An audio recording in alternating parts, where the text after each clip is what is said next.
जय श्री राम दोस्तों। मैं नीरज पांडे स्वागत करता हूं आपके अपने चैनल हलकट पांडे यूट्यूब चैनल में।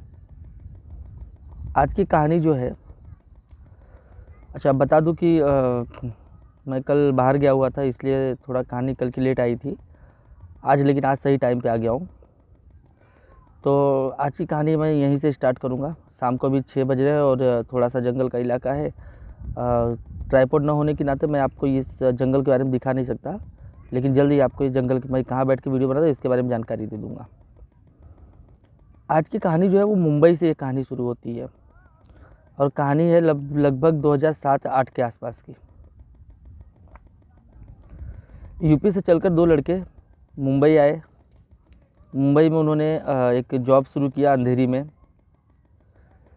अंधेरी ईस्ट में उनकी कहीं कंपनी थी, तो वो थे जो दो दोस्त थे, ये दोनों जन एक ही कंपनी में काम पे लगे और वहीं इनकी दोस्ती हो गई।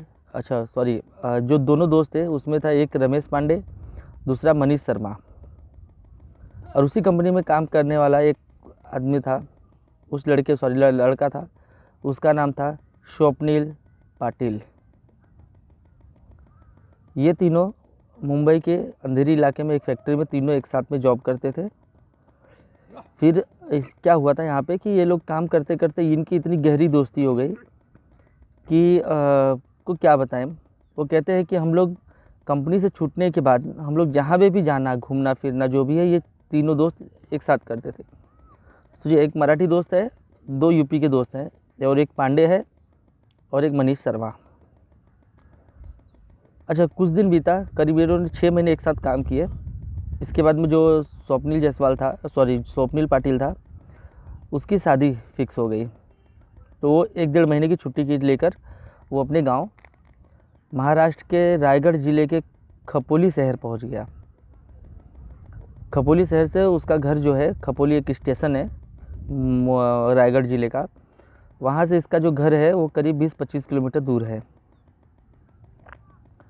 तो इसने क्या किया, इसने अपनी शादी के लिए जब अपने घर गया, तो उस समय इनके पास मेरे ख्याल से मोबाइल नहीं थे, तीनों के पास मोबाइल वगैरह नहीं हुआ करते थे।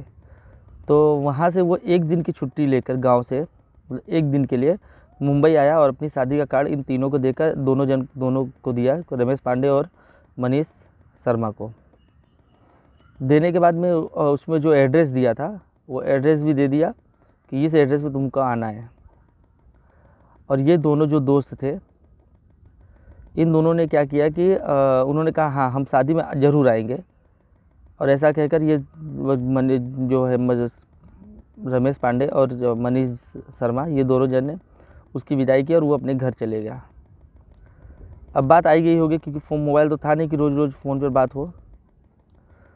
तो उन लोगों ने क्या किया कि जिस दिन शादी थी उस दिन इन्होंने दोपहर को कंपनी से छुट्टी मांगी और कंपनी से छुट्टी मिली नहीं इनको। तो इन लोगों ने क्या किया, शाम को 7:30 बजे तक इन्होंने अपनी कंपनी से जब छुट्टी हो जाती है तो इन्होंने क्या किया, घर न आके सीधा वहीं से उन्होंने दादर गए और दादर से ट्रेन पकड़ा खपोली के लिए। तो ये जब दादर गए, दादर से ये 8:30 बजे तक दादर पहुँचे और दादर से ट्रेन पकड़ के खपोली पहुँचते हुए इनको हो गई थी रात को करीब 10:30-11 बजे तक वो खपोली पहुँच गए, अपने गंतव्य स्थान पर वहाँ पहुँच गए। अब उन्हें मालूम नहीं था कि यहाँ से जाना कहाँ है। उन्होंने जो कार्ड लिया था, उन्होंने 1-2 जन को कार्ड दिखाया, तो बताते हैं हम वहाँ से निकलकर वहीं पे खपोली में एक शिवाजी का पुतला है। शिवाजी है घोड़े पे बैठे हुए, ऐसा चौराहा 4 रास्ता है, 4 रास्ते पे शिवाजी का पुतला है।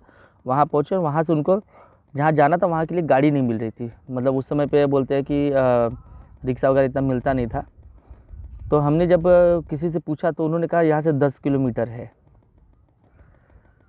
तो अच्छा, बात तो आई गई होगी, वो अपना वहाँ से चल दिए। तो इन्होंने गाड़ी नहीं मिली तो ये इन्होंने क्या किया, पैदल ही चलना शुरू किया। और 10 किलोमीटर का सफ़र था और यंग लड़के थे, 18-19 साल के आसपास के दोनों लड़के, वही एक ही उम्र के थे, तो तीनों एक ही उम्र के थे।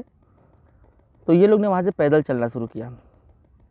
तो ये बताते हैं कि उस समय पे हम लोग जब वहाँ पहुँचे थे तो जो हमको जाना था सारोली, खपोली शहर के पास ही एक शहर गांव है मेरे ख्याल से, सारोली करके कहते हैं, वहाँ जाना था।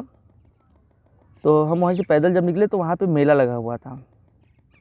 तो वो लोगों ने क्या किया कि मेले में तो थके हुए थे, तो उन्होंने कहा चलो मेले में जाते कुछ लेकर खाते फिर आगे का सफ़र करेंगे, रात को सफ़र करना था। तो ये लोग मेले में जाते हैं और वहाँ पे इन्होंने कहते हैं उस समय पे 10 रुपये का टिकट लेकर हम लोग ने मौत का कुआं देखा था मेले में।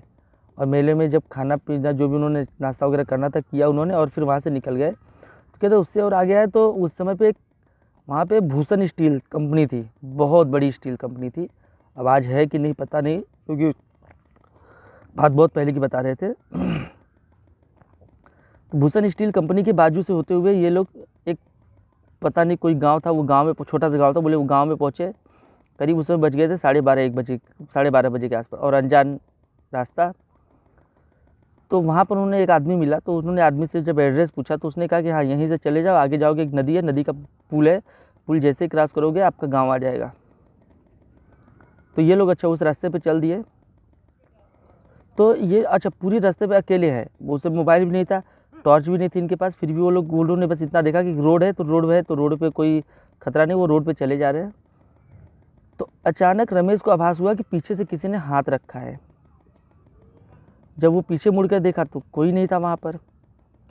कुछ दूर जाने के बाद वहाँ पे क्या हुआ, एक आदमी जो है रोड के ऊपर बैठा हुआ था और वो कुछ बोल नहीं रहा था, वो एकदम बैठा हुआ था, कोई तकलीफ नहीं, वो आराम से बैठा हुआ था। तो ये लोग वहाँ गए और उससे वो एड्रेस पूछने के लिए गए, शादी का कार्ड इनके हाथ में था। जब उसके पास गए तो उसने जैसे ही मुंडी घुमाई रमेश पांडे और मनीष शर्मा की तरफ, जैसे ही मुंडी घुमाई तो देखे क्या कि उसका आधा चेहरा जो है वो जला हुआ था, हल्का सा, मतलब वहाँ पे जैसे घर होता है ना, ढाबा जैसा होता है, कोई था नहीं वहाँ पे, बस एक लाइट थी, वहीं पर वो बैठा हुआ था, थोड़ा सा हल्का सा अंधेरी की तरफ। कहते लाइट की रोशनी वहाँ तक आ रही थी। अब जैसे उसने हमारी तरफ मुंडी घुमाया तो हमारा उसका आधा चेहरा जला हुआ था, और हम लोग ने देख के हम डर गए, और हम लोग वहाँ से फिर हम लोग कुछ बोले ही नहीं, आगे निकल गए। थोड़ी दूर जाने के बाद जब हमने वहाँ से पीछे मुड़ के देखा कि वो आदमी है कि नहीं, तो वो आदमी हमारे पीछे, कहते हमारे पीछे करीब 10 मीटर की दूरी पर वो हमारे पीछे आ रहा था।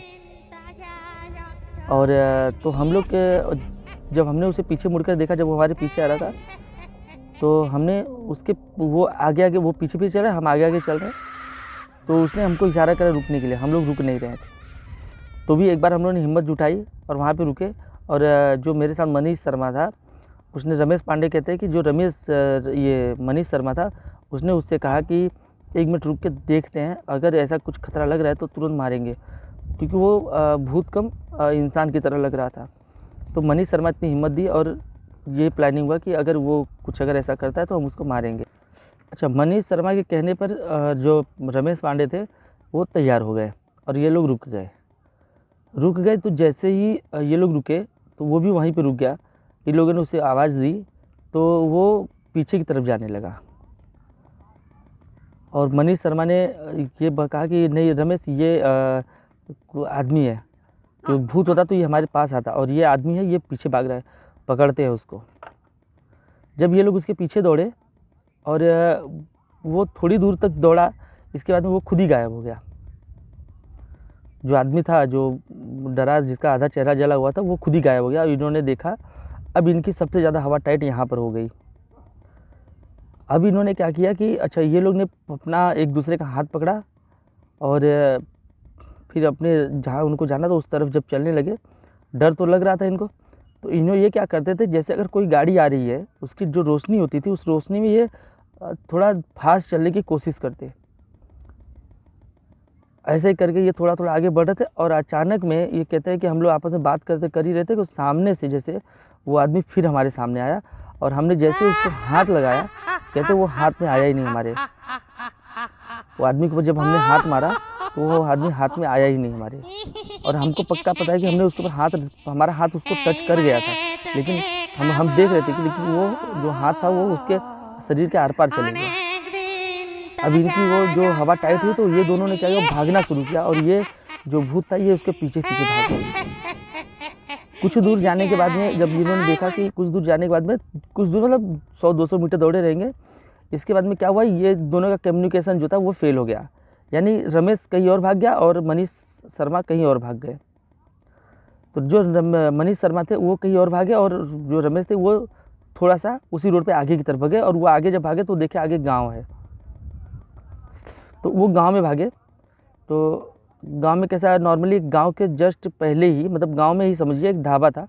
ढाबे पे गए, उन्होंने वहाँ पे डरते हुए गए, तो वहाँ के लोगों ने पूछा कि क्या हुआ, तो उन्होंने बताया ऐसा ऐसा हुआ है। तो वहाँ के जो ट्रक ड्राइवर थे, 5-6 ट्रक ड्राइवर हाथ में डंडा वगैरह लेके, जो भी था उनके हथियार, वो लेकर उस रोड पे निकले और सब लोग आए दौड़े। तो लेकिन रमेश पांडे तो ठीक सही सलामत थे, लेकिन मनीष शर्मा जो था ये गायब हो। तो जो ढाबे वाला था, वो ढाबे वाले ने इनको दिखाया कि हाँ ये शादी हमारे गांव की है और हो रही है शादी, और मतलब शादी तो हो गई है, रिसेप्शन वगैरह जो था वो था, सब नाच गाना कर रहे थे उस समय पे, ढोल डीजे वगैरह बज रहा था। तो ये वहाँ लेके गया रमेश पांडे को, वहाँ पहुँचाया। और ये लोग जो दूल्हा था, तो दूल्हा तो न निकला, लेकिन दूल्हे के जितने भी रिश्तेदार थे वो सब एक हो गए और सब निकले मनीष शर्मा को ढूंढने के लिए। पूरी रात मनीष शर्मा को ढूंढा गया, आजू बाजू में नदी में सब जगह ढूंढा गया। पुलिस को खबर दी गई, सबको उन्होंने रात को सब जगह इन्वाइट बता दिया कि ऐसा ऐसा हुआ है। पुलिस ने अनाउंसमेंट कर दिया उस समय रात को, लेकिन मनीष शर्मा कहीं नहीं मिला। इसके बाद 2 दिन बाद अचानक खबर आई कि जो डैम होता है ना, उस पुल पे थोड़ा सा आगे जाके वहाँ पे एक डैम बनाया हुआ है छोटा सा, उस डैम में मनीष शर्मा की डेड बॉडी फंसी हुई थी। तो जब ये बात पुलिस ने इनको बताई, और जब वहाँ पे पुलिस जब डेड बॉडी को लेकर गई थी, तो ये लोग जब गए वहाँ पे डेड बॉडी लेने के लिए, तो देख क्या रहे कि उसके ऊपर पूरे बड़े बड़े नाखून के निशान हैं। जैसे शेर फाड़ देता है ना, किसी इंसान के मांस को फाड़ देता है, वैसा बड़े बड़े निशान थे पूरे शरीर पे। अच्छा, डॉक्टरों ने भी इसकी जो है जांच करके इसकी रिपोर्ट जो है मेडिकल रिपोर्ट थी, इसको वन विभाग को सौंपा कि ये नाखून किस जानवर के हैं। लेकिन आपको सच बताऊं, आज तक पता ही नहीं चला कि वो कौन सा जानवर था जो मनीष शर्मा को इतनी बुरी तरीके से मारा था। अच्छा, मारा तो जो मारा वो ठीक था, दोनों आंखें भी निकाल ली गई थी, और बाद में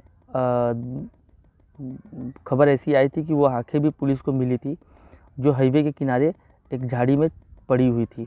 किसी ने उसे देखा था, तो उसको समझ में ऐसा कुछ आया होगा, जो उसने पुलिस को खबर दी। उसकी एक आंख जो है वो हाईवे के किनारे मिली थी, और पूरे शरीर पे उसके जो निशान थे वो आज तक उस रिपोर्ट में है नहीं। फिर पुलिस के द्वारा उसकी जो डेड बॉडी थी, उस डेड बॉडी को वहाँ उनके गांव भेज दिया गया।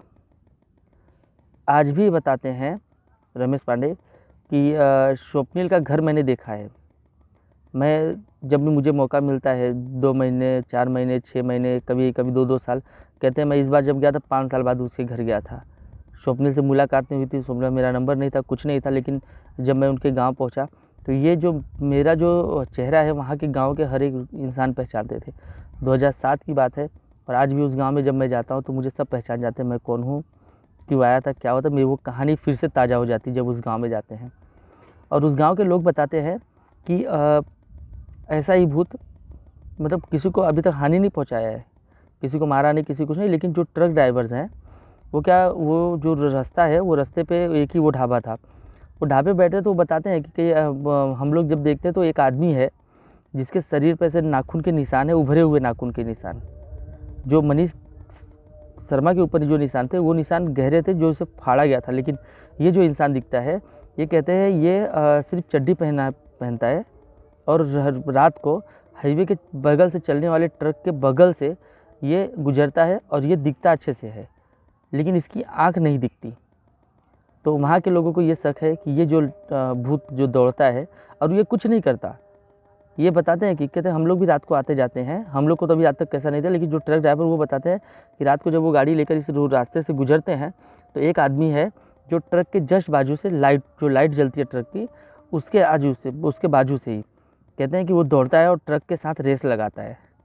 और ये देखकर जो वहाँ के लोग हैं वो वहाँ उस जगह पे गाड़ी तो नहीं रोकते, लेकिन जब उससे आगे निकलते हैं जहाँ ढाबा है, ढाबा पे गाड़ी रोकते हैं, चाय वगैरह पीते हैं, और वहाँ पे ये बात ज़रूर बताते, कहते हैं ये कहानी आज भी वहाँ पे चलती है। मैंने ये कहानी मुझे मेरे व्हाट्सअप नंबर पर रमेश पांडे ने शेयर की थी, उनका नंबर था, मैंने उनसे बात भी किया है, और वो जगह वो मुझे कह रहे थे कि मैं चल के दिखाऊँगा, उस गाँव वालों से भी मिलाऊँगा, वो पुल दिखाऊँगा जहाँ पर उसकी लाश मिली थी मनीष शर्मा की, जहाँ पर मनीष शर्मा की आँखें मिली थी, ये सब दिखाऊंगा। और ये मनीष शर्मा जहाँ यूपी का जहाँ था वहाँ पे भी ये जा सकते हैं, कहते वो भी मेरे ही गांव का था, मेरे ही परिवार मतलब मेरे ही जो बोलते हैं ना एक गांव में होता है, एक ही समाज के लोग एक गांव में रहते हैं, तो ऐसा कहते हैं वो भी हमारा परिवार है, हमारे ही गांव की बात है। कहते हैं कि उसके घर वालों ने रमेश पांडे के ऊपर केस कर दिया था यूपी में। तो यूपी पुलिस मुंबई आई और मुंबई में जब इसकी इंक्वायरी की तो यहाँ की जब पुलिस ने कहा, यहाँ के गांव वालों ने जब बताया ऐसी बातें, तब जाके पुलिस माने हुए और इसके इनके ऊपर से 2 साल मुकदमा चलने के बाद ये मुकदमा खारिज हो गया था। तो ऐसी कहानियाँ सुनने के लिए आप मेरे व्हाट्सअप नंबर 9555435329 पर मुझे इस तरह की कहानियाँ मुझे भेजते रहिए और मैं आपको ऐसी कहानियाँ सुनाते रहूँगा। देखिए हमारे पास तो उतनी कहानियाँ हैं नहीं, हमारे पास जो कहानी है वो कहानियाँ मैंने आपको सुना दी, कुछ और है वो भी मैं बाद में सुना दूँगा। तो क्या होता है, एक किसी चैनल को चलने के लिए मुझे कहानियों की ज़रूरत पड़ती है। अगर आप लोगों ने कहीं छोटा सा भी भूत देखा हो या कुछ भी हुआ हो, आप मुझे वो मेरे व्हाट्सएप पे 9555435329 पर मुझे हिंदी में लिखकर मुझे भेज दीजिए। आपको साथ में आपका मोबाइल नंबर, आपका नाम और आपका एक फ़ोटो, ये तीनों चीज़ आप मुझे भेज देंगे तो मैं उस कहानी के ऊपर रिसर्च करके उस कहानी को फिर आपके साथ शेयर करूँगा। और मेरे वीडियो को देखने के लिए अगर आपको पसंद आ रही है मेरी वीडियो, तो आप चैनल को लाइक कीजिए, सब्सक्राइब कीजिए और गुरु बेल आइकन ज़रूर दबा दीजिए। देखिए बेल आइकन दबाने से कुछ होगा नहीं, लेकिन आपको जैसे मैं वीडियो डालूँगा वैसे ही आपको नोटिफिकेशन मिल जाएगा और आप फिर मेरे वीडियो को सेव करके जब चाहे जब मन करे आप देखते रहिए। जय श्री राम।